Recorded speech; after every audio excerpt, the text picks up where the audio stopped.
अपनी बात रखने के लिए खड़ा हुआ हूं। ना कलुषित कोई बात करूंगा, ना आक्षेप होगा, कुछ चिंताएं होंगी, कुछ सरोकार होंगे।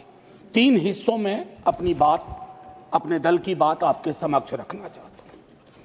सर, पुलवामा हुआ, उसका दर्द, उसका सबक कितना सीखा नहीं सीखा, यह पहलगाम ने बता दिया। सर, यह पहलगाम जो हुआ वो इस देश की सामूहिक पीड़ा थी, सामूहिक पीड़ा। वो 26 परिवार देश की पीड़ा के प्रतीक बन गए। उनकी पीड़ा उनकी व्यक्तिगत पीड़ा नहीं रही, हम सब की पीड़ा रही, आपकी रही, मेरे रही, हमारे बगल में बैठे हुए नए सदस्य कमल हसन साहब की रही। सर, अब समय आ गया है, एक बार पूरा सदन, आज ही नहीं, आज से पूर्व की सारी घटनाओं से लेके पहलगाम तक लोगों को कहे हम क्षमा प्रार्थी हैं, हम इतिहास से सबक नहीं लेते। माफीनामा आवश्यक है। किसी व्यक्ति को नहीं कह रहा हूं, किसी दल को नहीं, सबके लिए कह रहा हूं, सदन की ओर से यह माफीनामा जाना है। जान चली जाती है। सर, मैं क्या कहूं, खुफिया एजेंसी को कोई कहता है जानकारी थी, जानकारी थी तो उस इशारे पर इरादे क्या बने, किस प्रकार की कोशिश हुई, हम आज तक क्लूलेस हैं सर, आज तक क्लूलेस हैं। और एक और मैं चीज कह करके आगे बढ़ूंगा, राष्ट्रीय सुरक्षा महज नारा नहीं, एक नैतिक कर्तव्य और एक जिम्मेवारी है, सिर्फ स्लोगनियरिंग नहीं है। हमने राष्ट्रीय सुरक्षा, राष्ट्रीय मुद्दे को स्लोगनियरिंग का विषय बना दिया। एक और डिस्क्लेमर दे करके मैं अपनी बात, सर, ये पहलगाम के बाद जब चूंकि सदन नहीं बैठ रहा था तो मैंने लगातार लेख भी लिखे। एक लेख लिखा था सर, यूनिटी इन ग्रीफ। इस देश की एक खूबसूरती है सर, कोई आपदा आती है, कोई सामूहिक इस प्रकार की चीज होती है, यह देश एक जैसा सोचने लगता है सर, एक जैसा सोचने लगता है। कोविड ने एक किया था, इस तरह के हादसे भी एक कर देते हैं हम लोगों को। लेकिन सर, ये जो national unity in the times of grief है, it should become a kind of shield to protect the government from valid criticism. ये फर्क है ना सर, ये फर्क मैं समझता हूं कि एक परिपक्व लोकतंत्र में यह अंतर स्पष्ट होना चाहिए कि सैन्य सेवा और राजनीतिक नेतृत्व अलग अलग चीज है। कॉन्फ्लेट करते हैं पाकिस्तान के लोग। कल ही मिलिंद भाई बता रहे थे, यह हालांकि बहुत पिटा हुआ डायलॉग है कि all Nations have an army, Pakistani army has a nation. हमारी आर्मी की खूबसूरती रही, जैसा मानस ने कहा अभी, they don't wear any religion, any ideology on their sleeves, in their hearts, everywhere it is the try colour. हमारा अप्रोच भी वही होना चाहिए। मैं क्यों कह रहा हूं सर ये बात, और क्यों कहने के लिए मजबूर हुआ हूं सर, जब पहलगाम में हुआ वो आतंकी हमला, उस हमले के बाद एक ट्विटर हैंडल लिखता है, उन्होंने धर्म पूछा, जाति नहीं। सर, लोग तो गवाए, हमने अपने लोग गवाए, 26 परिवार के चिराग बुझ गए, लेकिन भारत माता भी छलनी हो गई उस ट्वीट के बाद। मकसद में कामयाब हो गए थे वो लगभग, क्योंकि उस बुलेट में बारूद के साथ नफरत की बारूद भी थी। लेकिन भला हो इस मिट्टी का, इस हिंदुस्तान की मिट्टी का, उसने बारूद के साथ आए नफरत के उस संदेश को नकार के रख दिया। कहीं वो नहीं हुआ जिसकी उनको उम्मीद थी, बल्कि बाद में इस बात पे आता, बल्कि भारतवर्ष ने एक संदेश दिया। जब सोफिया कुरैशी ये और व्योमिका सिंह जी ब्रीफिंग के लिए आती थी, हम सब का गर्व से सीना फूल जाता था। वो मेरा हिंदुस्तान है, मुझे वही हिंदुस्तान चाहिए। ये हिंदुस्तान, ये उस्मान, लैंड ऑफ नौशेरा, इसका मजहब पूछ करके इसकी देशभक्ति पर शक करना देश को कमजोर करना। Please, let me speak. Let me speak. आज मैं किसी दल के दायरे से नहीं बोल रहा हूं। Let me speak, मैं सर मैं एक बात कहना चाहता हूं। मैं नहीं चाहता हूं कि यह बहस, अक्सर मैं देखता हूं मेरा वाला आंकड़ा, हमारे में इतनी गिरावट आ गई, उतनी गिरावट आ गई, आपके टाइम में इतना होता था, मेरे टाइम में इतना होता था। जिंदा लोग आंकड़े नहीं होते हैं, उसको आप आर्काइव में नहीं भेज सकते हैं कि फलाना मर गया, आंकड़ा है, आंकड़ा नहीं होता है। घर का चिराग बुझता है, बूढ़े माता पिता को खोने के बाद भी वैक्यूम रहता है। हम कभी मुआवजे, श्रद्धांजलि, पुष्प के आगे कभी ये नहीं सोचते हैं कि ये वैक्यूम, ये कैसे ये वॉइड फिल इन होगा। मैं एक चीज कहना चाहता था महोदय, सच तो यह है कि जवाबदेही तय नहीं होती है।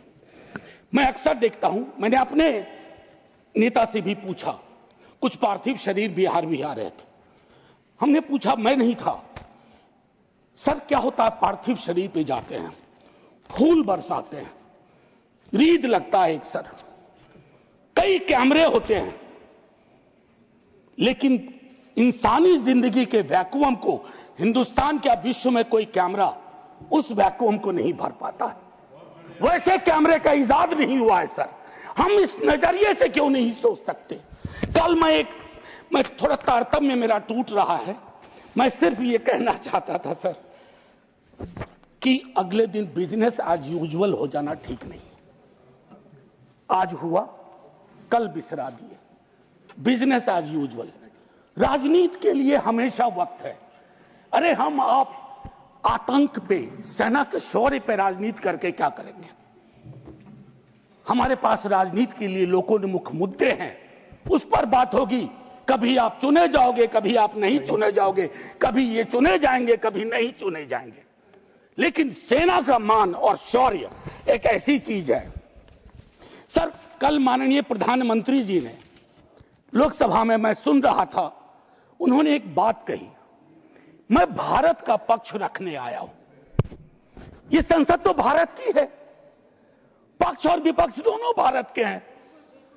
भारत का पक्ष तो इंटरनेशनल फोरम पे रखा, गुडविल मिशन में तमाम सदस्य गए, भारत का पक्ष रखा। आपको सरकार का पक्ष रखना चाहिए था। आपके समक्ष प्रश्न था, जो सरकार से प्रश्न थे, भारत माता से नहीं थे, भारत वर्ष से नहीं था, भारतीय सेना से नहीं थी। ये एक जो चीज होती है। और सर मैंने लिखा, कई बार लिखा, इस सदन में भी कहा है, फिर दोहरा रहा हूं, government is not the nation. कोई भी सरकार चाहे उनकी रही हो या आज आपकी है, आप राष्ट्र के पर्याय नहीं हैं।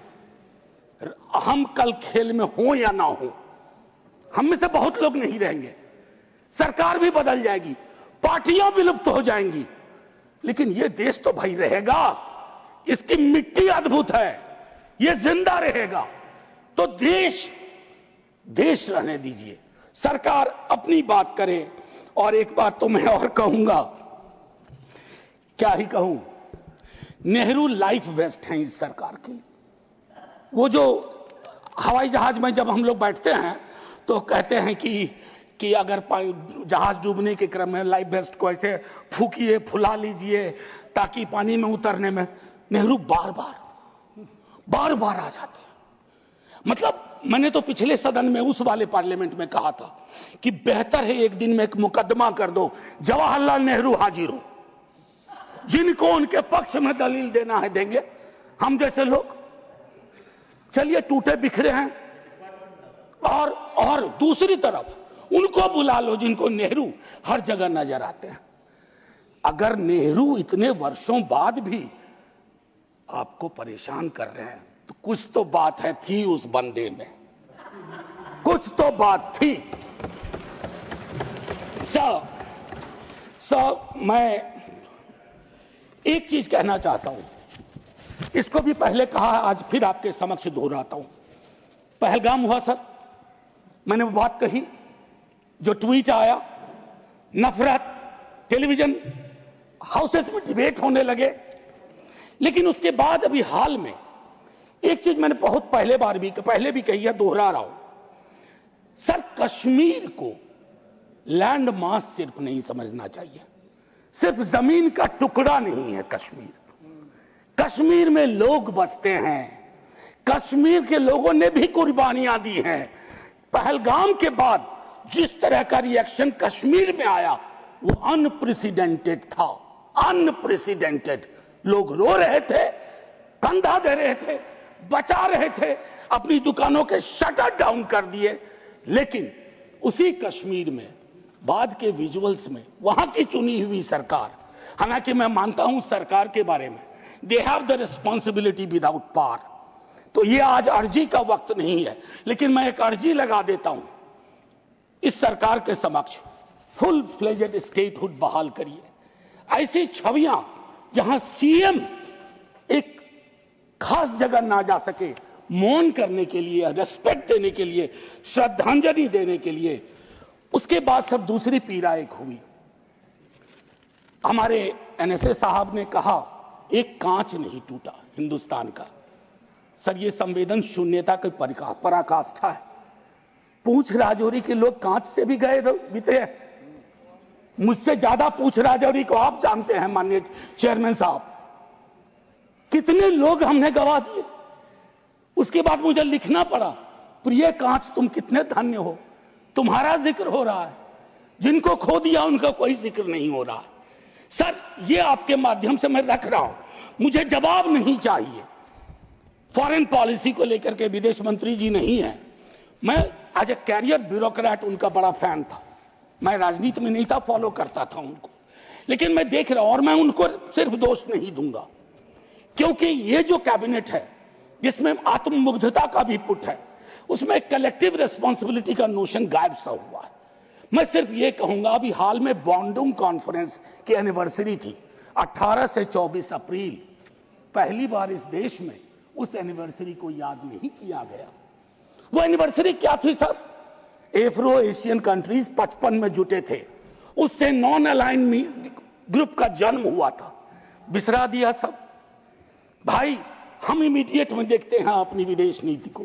सर हम तो बहुत गरीब गुरबा देश थे, लेकिन धौंस से बोलते थे बड़े बड़े मुल्कों को, माइंड योर बिजनेस।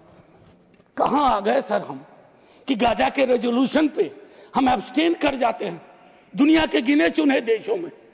मानवता का सवाल है, भारत ने मानवता के सवाल से कभी मुंह नहीं मोड़ा है।